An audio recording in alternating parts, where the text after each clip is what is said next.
Frasa Our Lady of Fatima yang terpampang sebagai nama bagi sebahagian gereja Katolik yang terdapat di Malaysia seringkali menimbulkan tanda tanya dalam kalangan masyarakat Melayu Islam di Malaysia. Hal ini kerana nama Fatima tanpa syak adalah merupakan sebuah nama Islam yang bahkan merupakan nama anak perempuan kepada Nabi Muhammad SAW. Justeru, apakah terdapat sebarang perkaitan antara Fatimah, anak Nabi Muhammad dengan penggunaan nama ini? Adakah orang Kristian Katolik mempunyai sebarang kepercayaan tertentu tentangnya? Video kali ini akan menghurai secara ringkas dan padat berkenaan dengan penggunaan nama Our Lady of Fatima ini serta sejarah kemunculannya dalam kalangan masyarakat Kristian Katolik.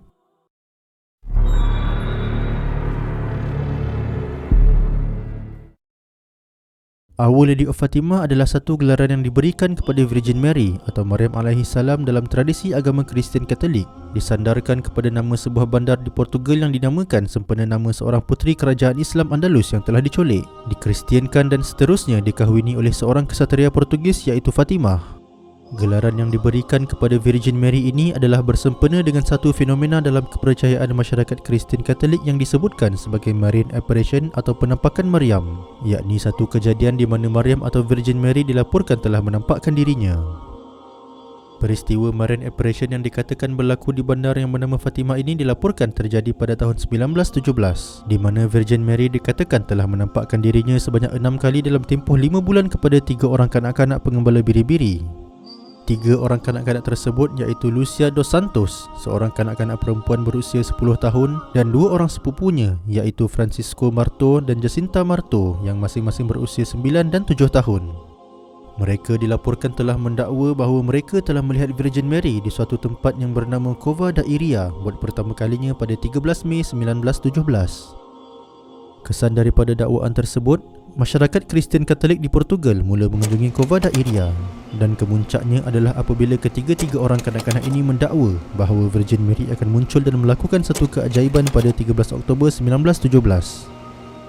Justeru, pada 13 Oktober 1917, ribuan penganut Kristian Katolik telah berkumpul di Cova da Iria dan mereka seterusnya dikatakan telah menyaksikan apa yang kemudiannya dinamakan sebagai Miracle of the Sun, di mana matahari dikatakan oleh sebahagian individu yang hadir sebagai menari-nari di langit. Apa yang benar-benar berlaku pada 13 Oktober 1917 ini walau bagaimanapun tidaklah jelas kerana terdapat kesaksian yang saling berbeza tentang apa yang berlaku pada hari tersebut. Sebahagian individu lain yang hadir menyatakan bahawa mereka melihat matahari seakan-akan mendekat kepada bumi, manakala sebahagian yang lain pula dikatakan melihat terdapat warna-warni yang terang berputar keluar daripada matahari. Tidak terkecuali, terdapat juga individu yang hadir yang tidak melihat apa-apa. Suatu perkara yang pasti, tiada individu lain yang hadir pada hari tersebut yang dapat menyaksikan Virgin Mary, kecuali 3 orang kanak-kanak yang mendakwa bahawa mereka telah didatangi Virgin Mary sebelumnya tersebut. 13 tahun berikutnya, pada hari ulang tahun kejadian Miracle of the Sun ini, pihak gereja Katolik telah mengiktiraf keberlakuan dakwaan Marian Apparition atau penampakan Maryam di Fatima ini dengan mengisytiharkan bahawa ianya worthy of belief atau layak untuk dipercayai dalam pegangan kepercayaan Kristian Katolik. Dalam Islam, dakwaan-dakwaan penampakan atau pertemuan secara yaqazah dengan mana-mana individu mulia yang telah meninggal dunia adalah suatu perkara yang tidak boleh dijadikan hujah dalam agama. Hal ini kerana ia akan membuka pintu kepada berlakunya kacau bilau dalam urusan agama dan boleh menatijahkan merebaknya perkara-perkara khurafat dan sesat dalam kalangan umat Islam. Pada lusa hari menangis lagi sehingga seminggu menangis tak berhenti, tuan-tuan yang mulia. Lalu ditanya, kenapa kamu menangis?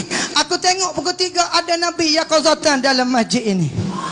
Aku tengok Nabi Yaqazah di dalam masjid madrasah di pondok yang guru-guru kita duduk ni. Kempojo tak ditengok, tuan-tuan, ada Nabi Yaqazah di sini, tuan-tuan yang mulia.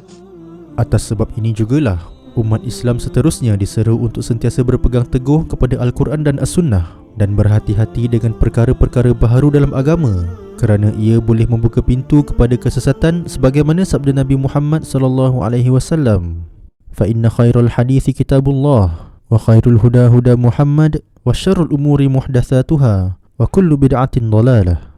Maksudnya, sesungguhnya sebaik-baik perkataan adalah kitabullah dan sebaik-baik petunjuk adalah petunjuk Muhammad SAW. Sejelek-jelek perkara adalah perkara agama yang diada-adakan. Setiap perkara agama yang diada-adakan itu adalah bid'ah dan setiap bid'ah adalah kesesatan. Hadis riwayat Muslim.